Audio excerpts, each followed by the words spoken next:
Bien, bonjour à tous. Merci beaucoup à la station Ozone de m'avoir invité à parler des maladies de la vue. C'est un grand honneur et donc je suis ravi d'être là pour partager ces connaissances, ces actualisations sur les maladies de la vue avec vous. Peut-être commencer par quelques mots d'introduction sur moi-même. Donc, je suis professeur Schweitzer, je suis professeur au CHU de Bordeaux.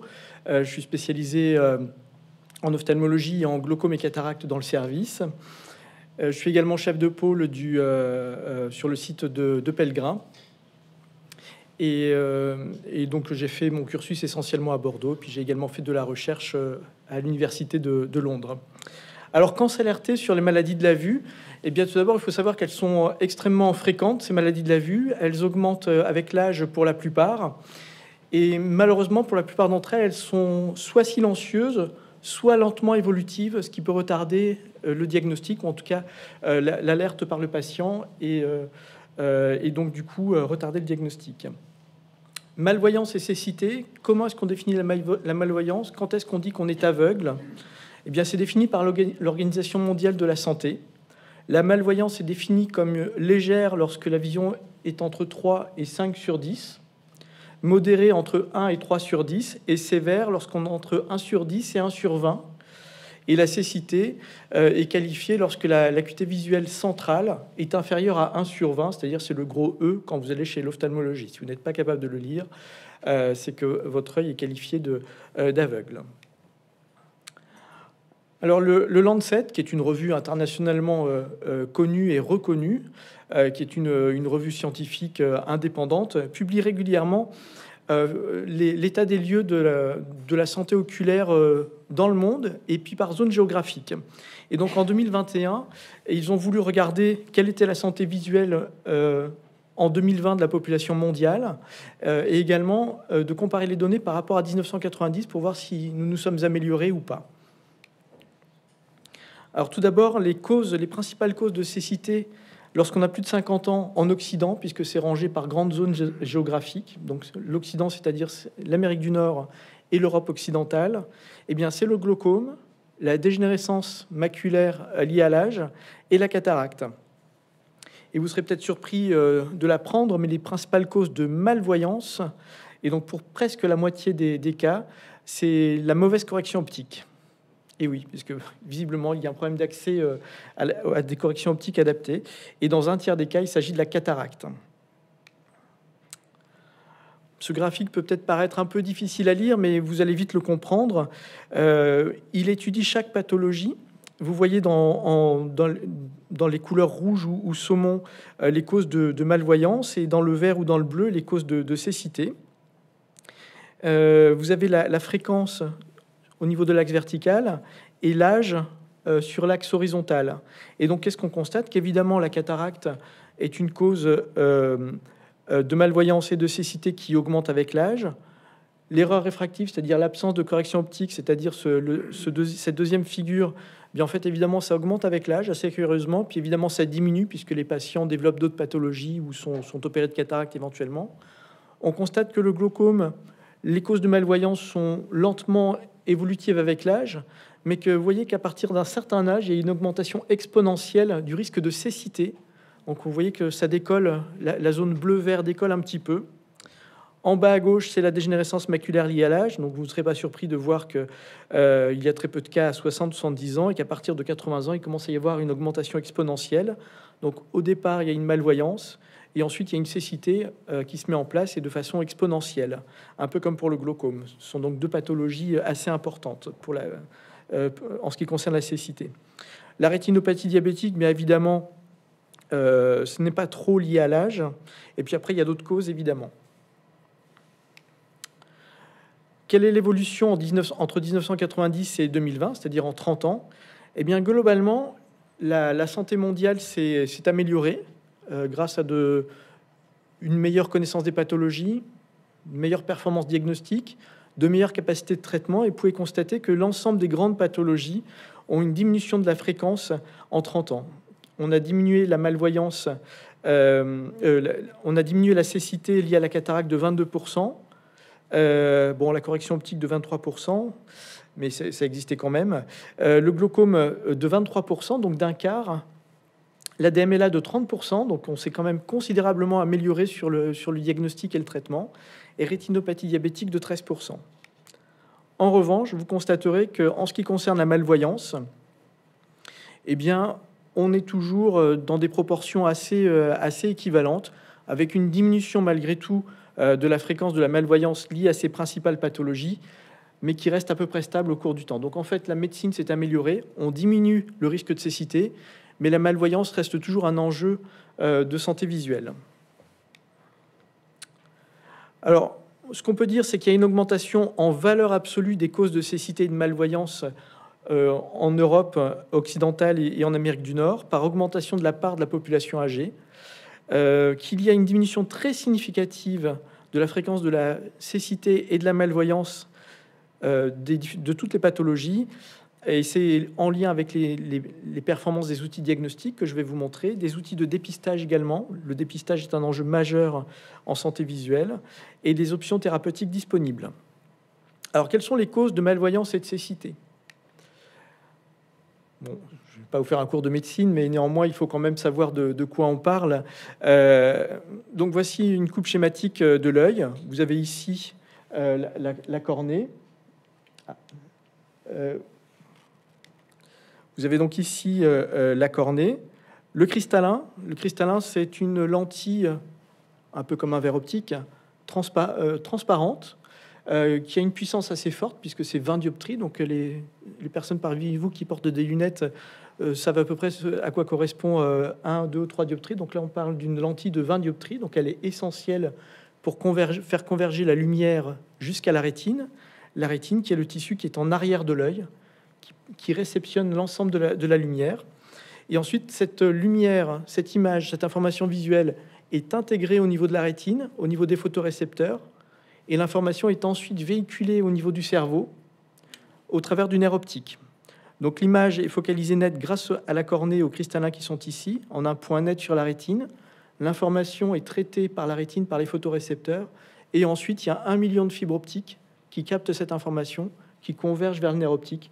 Et donc cette information est intégralement interprétée au niveau du cortex occipital, c'est-à-dire en arrière de l'œil. Et donc évidemment, les deux yeux fonctionnent en conjugaison, ce qui nous permet d'avoir une vision en relief.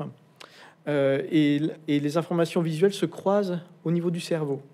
C'est-à-dire que les fibres optiques, en fait, elles se croisent entre elles jusqu'à être intégrées au niveau de la partie postérieure du cerveau. Alors la cataracte, qu'est-ce que c'est? En fait, ça n'est pas autre chose que l'opalescence du cristallin naturel, donc de cette lentille que vous avez vue au milieu de l'œil, qui est arrimée à l'œil par un ligament sur 360 degrés. Donc c'est une lentille qui est assez souple, qui est transparente, qui est plus âgée que notre âge civil quand on a toujours notre cristallin, puisqu'en fait c'est développé pendant la vie fœtale. Et en fait, le cristallin se développe avec le temps en apposant les couches les unes sur les autres. Et donc, les fibres centrales sont plus vieilles que nous. Et les fibres les plus récentes sont plus à la périphérie. Donc, tout ça s'arrange en rang d'oignon. Et donc, on comprend bien pourquoi on développe une cataracte de façon quasi systématique avec l'âge. C'est-à-dire que naturellement, il y a un vieillissement du cristallin. Donc, on parle de dégénérescence et pas vraiment de pathologie, quelque part. Et donc, évidemment, le cristallin, la partie du cristallin qui est la plus interne, elle est d'une part plus ancienne et puis elle est moins bien nourrie, évidemment, du fait de sa position. Et donc, ça donne ce qu'on appelle la cataracte. C'est donc cette opalescence du cristallin. Et donc, elle se met en place de façon progressive. Ça va augmenter, donc le cristallin grossit un peu, ça donne la cataracte, et donc ça devient de plus en plus opaque. Donc ce que vous voyez en haut à droite, c'est le cristallin, mais qui est brun, alors que normalement il devrait être transparent. Cela doit correspondre à une acuité visuelle à 2, 3, 4 dixièmes. Et vous voyez ici, en imagerie de haute résolution, la cornée, l'iris, et donc le cristallin qui est en arrière, avec cette opalescence, avec une réflectivité un tout petit peu plus marquée. Et donc quels sont les facteurs de risque de dégénérescence accélérée du cristallin, puisqu'en fait, comme je vous l'ai dit, c'est lié à l'âge et on y passera tous. Bien c'est évidemment l'âge. Les facteurs environnementaux jouent un rôle important, notamment les facteurs nutritionnels. L'exposition naturelle aux UV, donc il faut se protéger pendant les premières décades de la vie, donc il faut protéger vos enfants, vos petits-enfants. de façon à ce que le cristallin soit protégé, parce que donc, comme vous l'avez compris, c'est un tissu qui ne se renouvelle pas, et donc il absorbe un peu tous les facteurs de risque de la vie. Il y a le tabac qui est un facteur de risque important également. Et donc vous voyez également que la cataracte est un enjeu majeur de santé publique, puisque nous traitons actuellement tous les ans 900 000, nous pratiquons 900 000 chirurgies tous les ans. C'est l'une des chirurgies les plus pratiquées en France et l'une de celles qui est les plus pratiquées dans le monde. Pour vous donner un ordre d'idée, nous étions aux alentours de 700 000 il y a 4 ans ou 5 ans avant le Covid. Nous sommes passés à 900 000. Donc il y a peut-être un effet de rattrapage lié au Covid, mais pas seulement, puisque ces chiffres ont l'air de s'inscrire dans le temps avec les années, et nous dépasserons le million de chirurgies parce que notre population vieillit tout simplement. Donc c'est un réel enjeu de santé publique, en tout cas pour éviter la malvoyance et la cécité, mais aussi en termes d'économie de la santé. Donc vous voyez ici différents types de cataractes. Donc vous voyez que pour ce cristallin, la transparence est, par rapport au patient précédent, elle est plutôt satisfaisante. Donc en général, le patient se plaint de troubles de la sensibilité au contraste, c'est-à-dire le blanc qui n'est plus tout à fait blanc, mais un peu jauni. Éventuellement une baisse d'acuité visuelle, mais à ce niveau-là, on est plutôt aux alentours de 8, 9 sur 10. C'est une cataracte assez débutante. Par contre, on peut noter en périphérie des zones un petit peu blanches qu'on appelle en cavalier. On les appelle comme ça, c'est une terminologie clinique. Et en général, dans ce cas-là, le patient se plaint d'éblouissement parce qu'en fait, la lumière va arriver, va être diffractée au niveau de la rétine. Et donc, parfois même, le patient peut voir double sur un œil du fait de ce cristallin. Vous avez des cataractes qu'on appelle sous-capsulaires postérieures. C'est un type de cataracte un petit peu particulier où on voit que la transparence du cristallin, elle est normale. Et on voit qu'en arrière, il y a quelques petites cellules un peu grossies, un peu anormales. Et donc, dans ces cas-là, la cataracte évolue en général assez vite. On les retrouve plus fréquemment dans le diabète ou lorsqu'il y a eu un traumatisme oculaire. On va passer cette fois-ci au glaucome, qui est l'une des grandes causes majeures de cécité et de malvoyance. Donc là, vous avez une photo du nerf optique. Je vous ai dit tout à l'heure que le nerf optique était constitué d'1 million de fibres optiques, d'axones, de fibres nerveuses, qui tapissent toute la rétine et qui vont converger au niveau du nerf optique. Et donc vous avez à gauche un nerf optique qui est tout à fait normal, avec un anneau orangé qui correspond à la jonction à la convergence, à la fusion en fait de ce million de fibres optiques qui vont se casser à angle droit pour ensuite constituer le nerf optique. Et donc lorsqu'il y a un glaucome, il y a une perte accentuée, accélérée en cellules nerveuses rétiniennes. Et donc vous voyez que cet anneau orangé, il est un tout petit peu plus mince. Et donc dans les stades plus avancés, en fait, on ne voit plus d'anneau orangé. La zone blanche centrale, qui est une zone vide en fait, où il n'y a plus de fibre optique, s'élargit. Et donc là, il s'agit d'un glaucome qui se met en place progressivement sur plusieurs années. On estime qu'il y a entre 800 000 et 1 million de Français atteints par cette maladie, et que malheureusement à ce jour, c'est ce que nous avons démontré dans les études épidémiologiques, notamment que nous conduisons à Bordeaux, qu'il y a 40% de patients atteints de glaucome qui ne sont pas diagnostiqués. Et pourquoi est-ce qu'ils ne sont pas diagnostiqués? Parce qu'en fait, souvent, la perte en fibre optique, elle se fait à bas bruit, au niveau de la périphérie de la rétine, et la vision centrale est longtemps conservée. Et lorsque la vision centrale commence à baisser, ça signifie qu'on a vraiment perdu énormément de fibres optiques. Donc, en schématique, vous avez de nouveau une figure qui montre l'âge sur l'axe horizontal, et en vertical, le nombre de fibres nerveuses rétiniennes. Donc, comme je vous l'ai dit, à la naissance, on a 1 million de fibres nerveuses. Et à partir de 40 ans, on perd entre 5 000 et 8 000 fibres par an. Donc en fait, la nature est bien faite. On a suffisamment de fibres optiques pour voir jusqu'à 200, 250 ans si la nature nous y autorisait. Et en fait, le glaucome, c'est pas autre chose qu'une perte accélérée en fibres nerveuses rétiniennes, avec des altérations progressives du champ visuel, comme vous pouvez le voir au niveau du centre. Donc là, vous voyez qu'au début, il y a un bel anneau avec ce million de fibres optiques, et sur la fin, il y a plus de fibres optiques. Et donc, quels sont les facteurs qui conduisent à cette dégradation accélérée et irréversible du nerf optique? Le premier, c'est l'âge. Quand on avance en âge, les tissus sont plus fragiles aux facteurs exogènes. Le deuxième, c'est l'augmentation de pression intraoculaire. Lorsqu'il y a trop de pression dans l'œil, le nerf optique se dégrade. Il y a un stress mécanique qui s'exerce sur la tête du nerf optique et donc une perte accélérée. Et il peut également y avoir des facteurs vasculaires, parce que le nerf optique est une structure très noble, mais qui est vascularisée par des petits nerfs, des petits vaisseaux, des petits capillaires. Et donc, s'il y a une altération capillaire, eh bien, la perfusion du nerf optique est un petit peu moins bonne. Donc, on ne parle pas d'ischémie, c'est pas un infarctus du nerf optique, hein, c'est pas du tout la même chose. Mais le fait que le débit soit moins bon, eh bien, en fait, ça peut conduire à une perte accélérée en fibres nerveuses rétiniennes, par hypoxie un peu chronique. Donc, les facteurs de risque, je vous l'ai dit, c'est l'âge, l'augmentation de pression intraoculaire, les facteurs vasculaires. Et ce que je ne vous ai pas encore dit, c'est qu'il y a la myopie forte. Quand on est myope fort, en fait, l'œil est structurellement un petit peu plus fragile. Et donc, le support du nerf optique est un petit peu moins bon et un petit peu moins résilient sous l'effet de facteurs exogènes tels que la pression intraoculaire. Et puis après, il y a les origines ethniques. Donc, le glaucome, c'est 1 à 2% de la population de 40 ans dans les populations européennes. Mais en fait, il faut multiplier par 2 à 3 pour les populations africaines, donc soit nord-africaines, soit noires africaines, mais également dans les populations d'Amérique latine ou les populations asiatiques. Donc, assez curieusement, nous sommes plutôt préservés du glaucome, même si c'est déjà extrêmement fréquent. Donc là, évidemment, c'est un schéma qui spontanément n'est pas très parlant, mais c'est un test de champ visuel. En fait, lorsqu'on veut évaluer la maladie, on demande au patient de mettre sa tête dans une coupole où il y a des spots lumineux qui vont passer à différents endroits lorsque le patient va regarder droit devant. Et lorsque le patient voit ces spots lumineux, il appuie sur un bouton. Et donc, plus ce champ visuel est clair, plus ça signifie que le patient voit bien. Il y a une bonne discrimination des points lumineux, même de faible intensité. Et plus c'est sombre, et bien moins il y a de capacité discriminative. Et ça correspond à des zones où il y a moins de fibres nerveuses rétiniennes. Et donc, le centre de la croix, c'est la zone de fixation centrale et c'est les 10 dixièmes. Et donc, on voit qu'avec le glaucome, il y a d'abord une atteinte périphérique et qui va gagner progressivement le centre. Et donc, chez ce patient, il y a également une atteinte proche de la vision centrale. Donc les conséquences visuelles, eh bien, elles ont été simulées grâce au service de la communication du CHU de Bordeaux. Et donc c'est une vidéo que vous pouvez trouver sur YouTube. On voit que la vision centrale est normale. Et en fait, on voit qu'il y a des zones un peu grises en périphérie, voire noires. Donc au début, ça commence toujours par des zones un peu plus sombres. Et puis ces zones vont s'élargir et éventuellement s'approfondir jusqu'à devenir éventuellement complètement noires. Et au stade débutant de la maladie, c'est ce que j'explique parfois à mes patients, c'est un peu comme le jeu des 7 différences, vous savez, pour les enfants. Sur le coup, on voit pas spontanément qu'il y a des différences entre deux photos ou deux images. Et c'est ça le glaucome. Le patient ne perçoit pas qu'il y a des zones de son champ visuel qui sont non vues ou mal vues, mais ces zones, avec le temps, s'approfondissent et s'élargissent.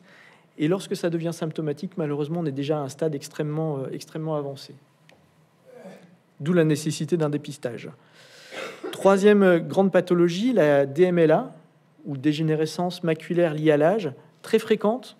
On estime qu'il y a 8% de la population française qui est atteinte, 10% des plus de 65-75 ans, 25 à 30% des plus de 75 ans. Heureusement, la moitié seulement, ou je dirais quand même, sont symptomatiques, c'est-à-dire expriment une baisse de vision ou des symptômes visuels. Mais il y a quand même 8% de la population française qui présente une forme ou une autre de maculopathie liée à l'âge. Et donc, lorsque l'ophtalmologiste regarde le fond d'œil, eh bien, il peut tomber sur ces zones d'hémorragie ou d'œdème au niveau de la macula. Donc ici, c'est le nerf optique, vous l'avez reconnu maintenant. Et la macula, c'est la zone des 10 dixièmes.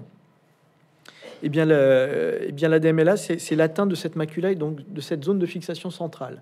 Alors, la différence du glaucome, la DMLA, c'est très vite parlant. Le patient ressent très vite des symptômes visuels. Les facteurs de risque sont les suivants. Donc, c'est évidemment l'âge, avec une augmentation exponentielle, comme je vous l'ai montré sur ce rapport du Lancet.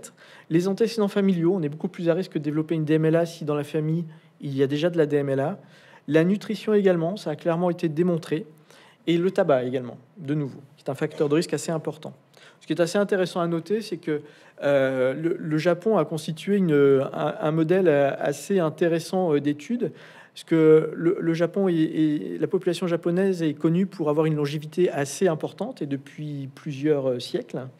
Et donc, en fait, ce qui est assez étonnant, c'est qu'ils ne développaient pas de DMLA jusqu'à une période assez récente, et que les cas de DMLA sont devenus beaucoup plus fréquents par modification de leur régime alimentaire, notamment, où il y a un régime alimentaire un tout petit peu plus différent de ce qu'ils avaient il y a 50 ans. Et donc là, c'est simulé. Donc c'est une image issue du site retina.fr, Retina France. Et donc, en fait, comme je vous l'ai dit, très vite, il y a une altération de la vision. Le patient va ressentir une baisse d'acuité visuelle, de loin ou de près, qui va se mettre en place, non pas brutalement, mais sur quelques jours ou quelques semaines. Et c'est également associé à une déformation de la vision, du fait de l'œdème. Parce qu'en fait, les photorécepteurs sont donc des cellules au niveau de la rétine. Elles ont un agencement très, très vertical et c'est très aligné, c'est très bien fait. Évidemment, lorsqu'il y a un œdème, les structures sont désorganisées. Éventuellement, les photorécepteurs vont diverger ou converger. Et donc, ça va inévitablement induire une déformation de l'image. Alors, comme on est à la station Ozone, je voulais raccrocher un peu cette conférence sur les maladies de la vue sur les arts et la littérature. Eh bien, on va commencer par la cataracte. Et l'exemple le plus marquant est celui de Claude Monet, que vous connaissez tous, qui est un peintre français impressionniste, qui avait l'habitude de peindre de façon assez réaliste les paysages, avec une définition assez fine de ce qu'il voyait, et avec beaucoup de couleurs. Et la particularité aussi, c'est qu'il aimait peindre les mêmes choses à différents moments de l'année, et les mêmes endroits sur plusieurs années successives. Et donc là, c'est le bassin Onaféa, qui est à Giverny, dans l'Oise. À gauche, ben en fait, c'est le tableau original, le tableau du début, avec une très belle définition des couleurs. Et vous voyez que 21 ans plus tard, Claude Monet a développé une cataracte, a commencé à développer une cataracte, et en fait, on voit qu'il y a une disparition du bleu et du vert, que la définition de l'image est moins bonne, mais que malgré tout, il y a tout. Son acuité visuelle, à ce moment-là, ne devait pas être trop basse, mais qu'il a perdu en contraste, en définition, en qualité, en netteté de l'image, et puis en définition, en discrimination des couleurs.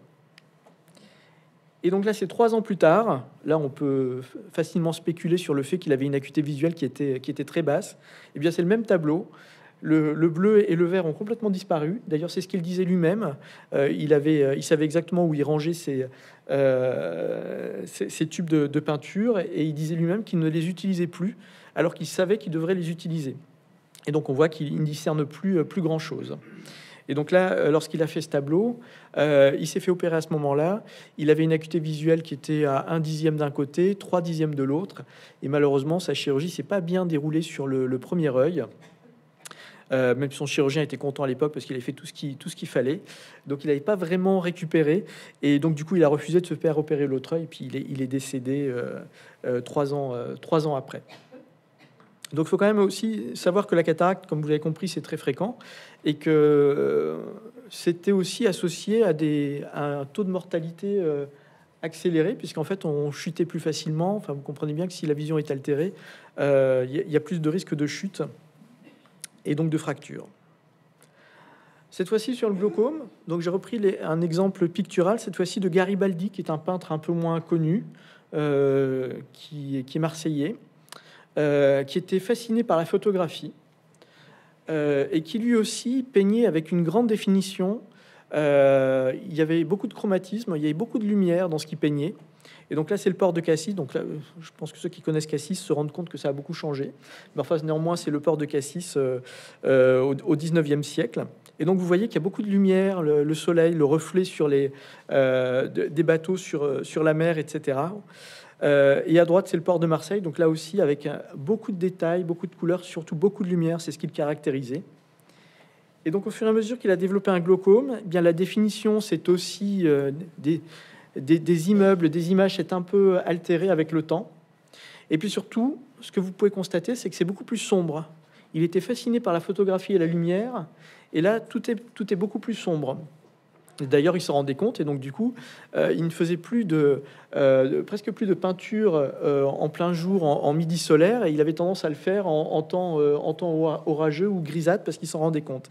Et donc sur la droite, on dirait presque un tableau de Turner, où on ne voit quasiment plus, on discerne plus grand-chose. Et donc il avait malheureusement un glaucome assez sévère. Cette fois-ci dans la littérature, peut-être que vous connaissez Elisabeth Quint, qui est d'ailleurs venue donner une conférence ici dans cette station il y a 1 an ou 2. Eh bien, elle a écrit un livre. Donc on peut en parler puisqu'elle l'a publicisé et elle en parle assez facilement. Elle a écrit un livre sur sa maladie. Elle est atteinte d'un glaucome assez sévère, un glaucome familial. Et donc le titre de son livre est tout à fait évocateur. La nuit se lève. Ben, c'est exactement ça le glaucome. C'est-à-dire c'est des zones sombres qui se mettent en place, qui s'approfondissent, qui s'élargissent, et c'est vraiment ce que ressent le patient au stade assez avancé. Et donc elle l'a aussi qualifié de cette façon-là, c'est une maladie muette qui fait flipper, puisqu'effectivement, ça se met en place sur des années, voire des décennies, et c'est symptomatique sur la fin. Cette fois-ci dans la musique, là aussi c'est pareil, on peut en parler puisque c'est publicisé. Le chanteur Bono du groupe U2 est atteint d'un glaucome assez sévère. Il pourrait constater que maintenant, lorsqu'il se déplace en public ou à l'extérieur, il est toujours avec des lunettes colorées, ce qui permet de diminuer un peu ses éblouissements, et l'éblouissement est assez fréquent dans la pathologie glaucomateuse. Donc évidemment, il a détourné en effet de mode, mais il y a réellement un lien avec sa pathologie glaucomateuse. S'il ne met pas de lunettes, il est très ébloui. Et donc, je voulais finir cette partie art et littérature sur Louis Braille, qui est un Français qui a beaucoup compté en ophtalmologie, qui est né en 1809 et qui a été panthéonisé. Donc en fait, il a perdu la vue à l'âge de 5 ans. Son père travaillait le cuir en région parisienne. Et donc, en voulant aider son père, en fait, il s'est blessé un œil. Donc, il a perdu un œil sur un traumatisme oculaire à l'âge de 5 ans. Et donc, ce qui se passait à l'époque, c'est que les deux yeux fonctionnent en ce qu'on appelle en sympathie. En fait, c'est le même tissu des deux côtés. Ce qui est particulier à l'œil, c'est que l'œil est une structure qui est assez étanche vis-à-vis du reste du corps humain. Et donc, les protéines qui sont présentes dans l'œil ne sont pas reconnues comme des protéines du soi par l'organisme. Et donc, lorsqu'il y a une effraction du globe oculaire, eh bien, en fait, le corps humain a tendance à développer des anticorps contre soi-même, donc contre les protéines de l'œil. Et donc, Louis Braille a perdu du coup le deuxième œil par un effet immunitaire lié au traumatisme du premier œil. Et donc, il a été aveugle à l'âge de 5 ans. Donc, maintenant, c'est quelque chose qui est connu. On sait qu'on doit enlever l'œil, quand c'est comme ça, on doit le traiter, on doit l'étanchéifier. Sinon, effectivement, il y a ce risque qu'on appelle d'ophtalmie sympathique. Et donc, c'était quelqu'un qui était qui était très intelligent, très précoce également, qui continuait à vouloir travailler avec son père et qui voulait faire des études. Et donc, très tôt, et donc vous voyez qu'en 1827, c'est-à-dire qu'il avait 18 ans, il a créé l'alphabet que l'on connaît tous, c'est-à-dire le braille. Donc, il avait déjà été un petit peu développé par d'autres Français, mais il l'a beaucoup plus affiné et beaucoup plus simplifié surtout. Et donc, vous voyez ici, donc là, c'est une image Wikipédia de comment on écrit Louis Braille dans ce nouvel alphabet. Alors, quels outils diagnostiques? Eh bien, la cataracte, c'est essentiellement clinique. Il faut aller chez votre médecin ophtalmologiste pour vous faire dépister, notamment lorsque vous avez plus de 60 ans. Pour le glaucome, c'est plus subtil. Et comme je vous l'ai dit, en 30 ans, on a considérablement amélioré le risque de cécité lié à l'ensemble des pathologies grâce à des innovations qui ont particulièrement marqué notre spécialité. Et on a de nombreux outils diagnostiques. Il y en a particulièrement un qui est très intéressant, c'est l'OCT, qui est l'équivalent, pour vulgariser, d'un scanner ou d'un IRM de l'œil. Et ça nous permet des analyses des tissus oculaires à plus ou moins 5 microns. Donc vous voyez, c'est extrêmement fin. Et donc ça nous permet d'analyser différentes zones de l'œil. Et donc ici, on va mesurer l'épaisseur du nerf optique. Donc ça, c'est l'examen OCT du nerf optique. Et donc, qu'est-ce qu'on va voir? Il y a un petit cercle qui fait le tour du nerf optique et qui va mesurer l'épaisseur du million de fibres optiques, en théorie, lorsqu'on n'a pas de glaucome. Et donc, cette image, l'image qui est à droite, montre le déroulé de l'épaisseur sur 360 degrés. Et qu'est-ce qu'on constate? Qu'il y a une bonne épaisseur du nerf optique ici, et qu'à un moment donné, ça s'effondre, et que là, par exemple, il n'y a plus de fibres optiques. Eh bien, c'est ça le glaucome. C'est une perte focalisée en fibres nerveuses rétiniennes. Et là, il y a une comparaison en dessous par rapport à une base de données normative. Quand on est dans le vert, grosso modo, c'est bon. Bon, évidemment, c'est très simplifié, mais c'est ce qu'il faut retenir. Et lorsqu'on tombe dans le jaune et dans le rouge, ça devient anormal. Et là, on peut clairement qualifier la situation de glaucome. On a aussi d'autres examens, d'autres outils diagnostiques qui nous permettent d'évaluer la zone d'évacuation de drainage naturel de l'humeur aqueuse, du liquide qu'il y a dans l'œil. Et cette zone d'évacuation se situe entre la racine de l'iris, c'est-à-dire la partie colorée de l'œil, et la cornée, dans cette zone qu'on appelle le trabéculum. Bon, c'est un mot un petit peu barbare. Et en fait, le renouvellement du liquide qu'il y a dans l'œil se fait toutes les 2 heures. Donc, ce renouvellement est assez rapide Et lorsque les voies d'évacuation naturelles dysfonctionnent un peu, eh bien c'est à ce moment-là qu'on peut avoir de la pression dans l'œil. Donc cette pression dans l'œil peut conduire à un glaucome. Et donc on a de nombreux outils diagnostiques, et donc là également cette imagerie de segment antérieur qui nous permet d'analyser le cristallin ici, l'iris, la cornée, et donc cet angle entre l'iris et la cornée. Et donc c'est comme ça qu'on peut parler d'angle ouvert ou d'angle fermé dans le glaucome. Et donc là vous avez une reconstruction tridimensionnelle d'un angle irido-cornéen chez un patient atteint d'un glaucome par fermeture de l'angle. On a aussi d'autres outils d'imagerie qui nous permettent d'évaluer la vascularisation de l'iris. Donc on injecte un produit de contraste et ça nous permet de voir si la vascularisation de l'iris est normale ou non. Et ça peut nous permettre de nous aider à faire le diagnostic de certains types de glaucome dans lesquels on peut observer des anomalies de perfusion de l'iris. En ce qui concerne la DMLA, donc là vous avez une image normale de la rétine, où on voit les 10 couches de la rétine sur cette image en haut à droite, et cette dépression au centre correspond à la zone des 10 dixièmes. Et donc les photorécepteurs, donc ces cellules qui ont une répartition très nombreuse et qui ont une répartition très parallèle et perpendiculaire par rapport au plan de l'œil, eh bien, elles se situent ici, ces photorécepteurs. Et donc là, vous avez sur l'image de gauche une reconstruction tridimensionnelle de la rétine. Eh bien, lorsqu'on est atteint de DMLA, on peut avoir des néovaisseaux. Donc là, il s'agit d'une forme humide où on voit une vascularisation normale de la rétine et un petit point blanc ici qui correspond à un vaisseau qui normalement est sous la rétine et qui a perforé un tissu qu'on appelle l'épithélium pigmentaire. Et donc, c'est ça qui va créer l'œdème et l'hémorragie. Alors que normalement, ce tissu est parfaitement étanche. Et donc, en OCT, ça va donner ça. Donc, on voit les 10 couches de la rétine qui sont ici, la ligne des photorécepteurs qui est ici, et on voit qu'ici, il y a une grosse plaque de néovaisseaux, donc de vaisseaux qui n'ont pas le droit d'être là, qui n'ont pas à être là, et qui ont perforé ce tissu de soutien, et qui ont envahi la zone sous la rétine, ce qui a créé de l'œdème, et donc chez ce patient aussi de l'hémorragie. Et donc là, on comprend très vite pourquoi la vision est altérée assez rapidement. Et là, c'est une DMLA dans sa forme atrophique, puisqu'il y a deux formes, la forme œdémateuse et la forme atrophique. Et donc là, on voit aussi qu'il y a une désorganisation complète des couches de la rétine, avec la ligne des photorécepteurs ici qui est complètement interrompue. Et on se situe là sur un diagnostic de DMLA atrophique, avec un impact assez fort sur la fonction visuelle chez ce patient. Et donc là, c'est une reconstruction tridimensionnelle de la rétine, où là, on voit, si vous regardez bien à gauche, sur les images qui défilent, une désorganisation complète des couches de la rétine. Et là, vous allez le voir, de l'œdème sous la rétine et des zones hémorragiques. Alors, quel traitement et perspective pour finir? Ben là, de nouveau, comme nous sommes à la station Ozone, je voulais retracer un petit peu l'historique des traitements et vous montrer à quel point aussi la spécialité avait évolué. C'est une des spécialités qui a le plus évolué en médecine ces 2 ou 3 dernières décennies. Alors, c'est en Inde qu'il y a les premiers rapports des premiers chirurgiens de l'histoire. Et donc, il y a un chirurgien qui s'appelait Sushruta. On estime qu'il était contemporain des populations qui vivaient entre 800 et 600 avant Jésus-Christ.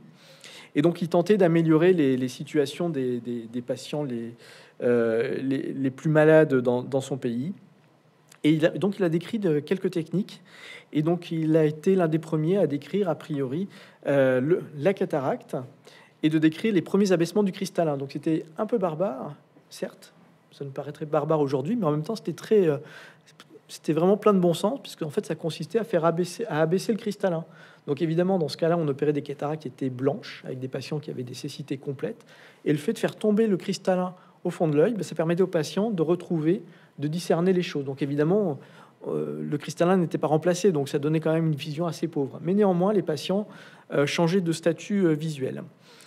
Et ce sont aussi les Égyptiens, donc pas en parallèle, puisque c'était un tout petit peu plus tardif, mais ce sont aussi les Égyptiens qui ont beaucoup décrit la cataracte et qui ont aussi développé un certain nombre d'instruments. Et donc, ce que vous voyez en bas à droite sont des instruments retrouvés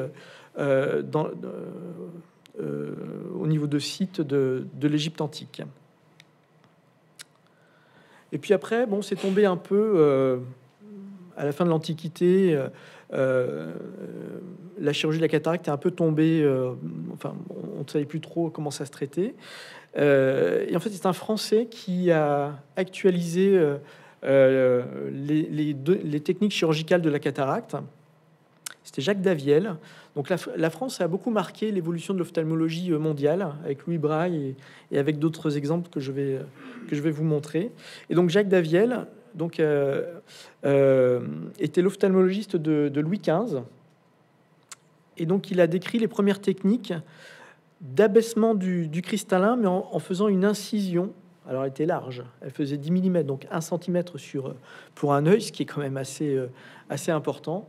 Et donc ça consistait à faire tomber le cristallin ou à l'extraire si on pouvait l'extraire. Et il faisait ça sur la place publique, mais ça fonctionnait. Et donc c'était les premières techniques d'extraction extracapsulaire.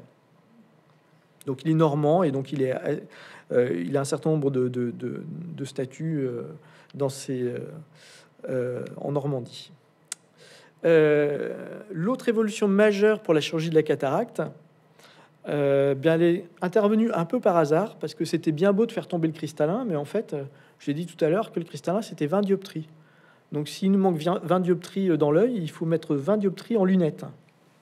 Ça donne des bons verres quand même.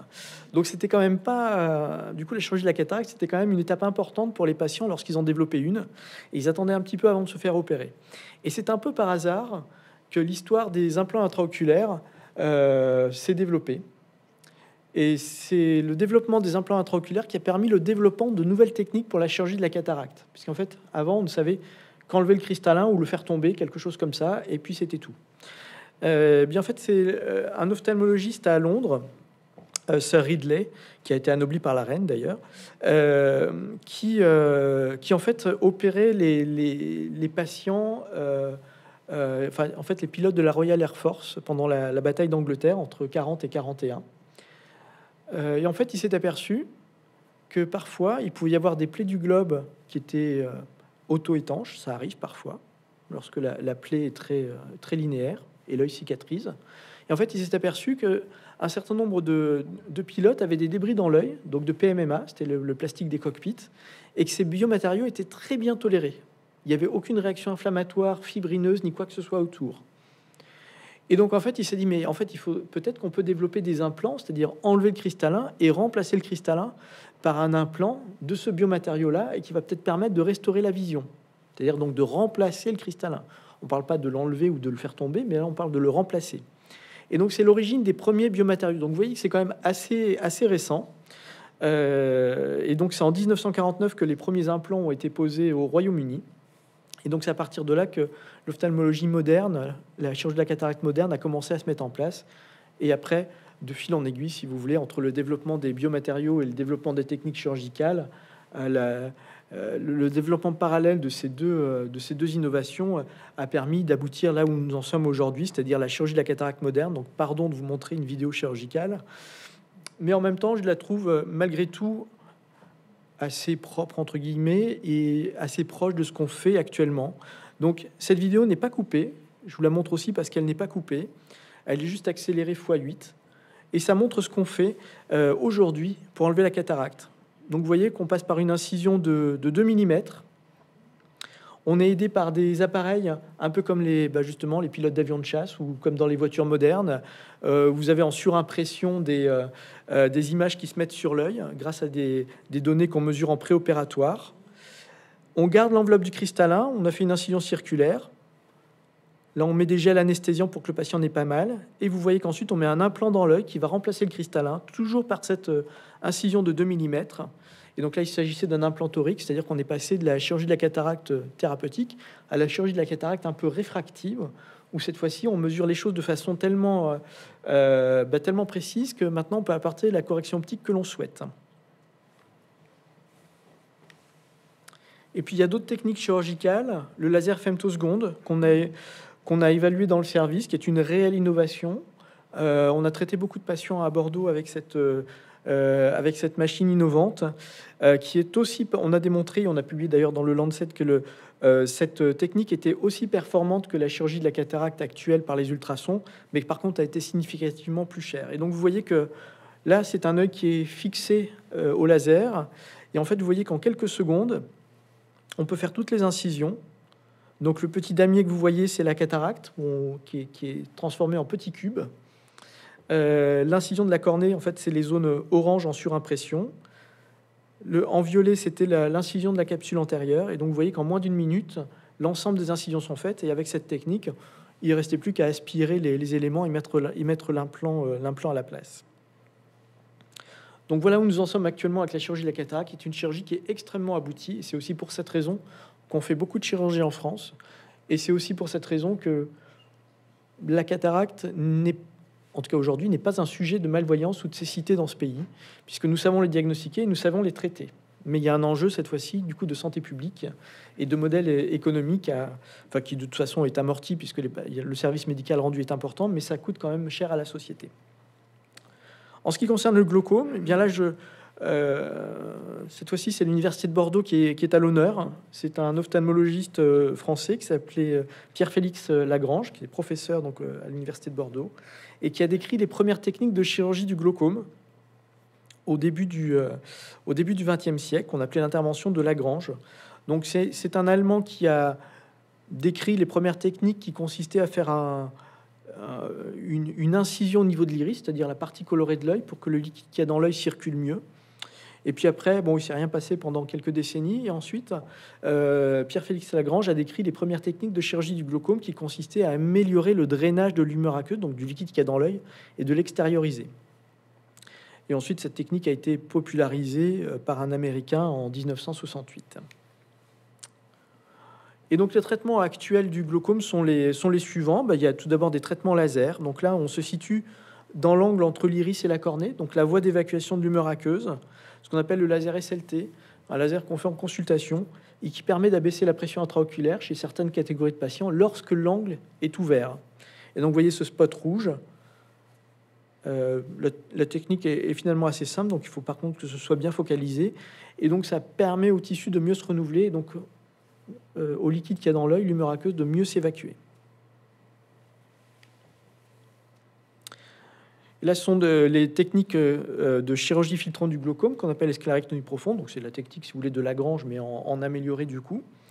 Où en fait, on voit ici la cornée, la conjonctive, c'est-à-dire le blanc de l'œil. Et donc là, c'est le trabéculum, c'est la voie d'évacuation de l'humeur aqueuse. Cette fois-ci, on l'aborde par voie extérieure pour améliorer le drainage.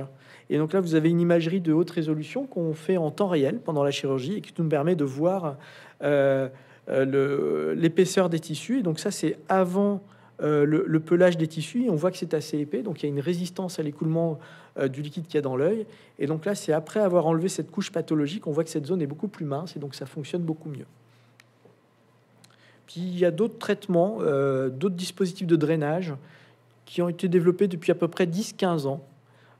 Et qui permettent là aussi d'améliorer le drainage dans l'œil. Donc là, ce sont de nouveau des angles ouverts. Et on voit ici, sur l'image de gauche, des petits stents, un peu comme au niveau du cœur, qui permettent de dilater les voies d'évacuation de l'humeur aqueuse et donc de faire baisser la pression qu'il y a dans l'œil. Et donc là, et sur l'image de droite, un drain, toujours pareil, dans cette voie d'évacuation qui permet là aussi au liquide de mieux s'évacuer et de mieux s'extérioriser. Et puis vous avez d'autres dispositifs qu'on voit ici en imagerie de haute résolution qui permettent, ce sont des dérivations en fait, qui permettent à l'humeur aqueuse de passer directement à l'extérieur de l'œil et sous la conjonctive pour faire baisser la pression intraoculaire. Et je finirai sur la dégénérescence maculaire liée à l'âge. Là aussi, de très belles innovations. Donc là, je vous ai pas mis de photos d'injection intravitréenne. Je pense qu'il n'est pas nécessaire. Une illustration suffit probablement. Il y a les injections intravitréennes ont considérablement révolutionné les prises en charge des patients atteints de DMLA et ont considérablement amélioré le pronostic. Donc la cécité associée à la DMLA a considérablement diminué. La malvoyance associée à la DMLA est toujours un peu présente parce qu'évidemment la rétine reste remaniée.